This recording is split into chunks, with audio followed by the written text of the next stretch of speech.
Lalla Fatma.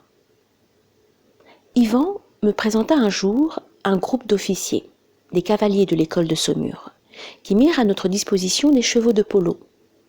Nous étions ravis, Yvan et moi, de pouvoir refaire de l'équitation. J'avais gardé mon costume de cheval et mes bottes en bon état.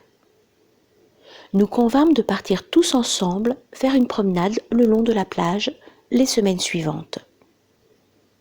Un après-midi désœuvré, je décidai de monter sur la colline qui se trouvait à une centaine de mètres de chez nous.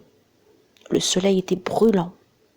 Lorsque je parvins au sommet, je transpirais et j'avais soif.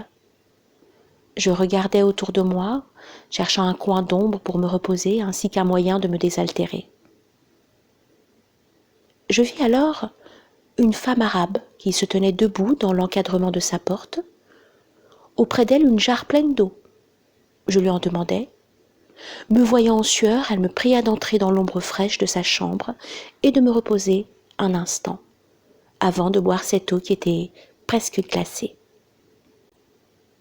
Elle me fit ensuite une tasse de café que je bus avec plaisir. Je passai ainsi plus d'1 heure en sa compagnie. Je ne connaissais que très peu l'arabe dialectal tunisien, mais il nous suffisait d'un mot, d'un geste, d'un regard, d'un sourire pour nous comprendre.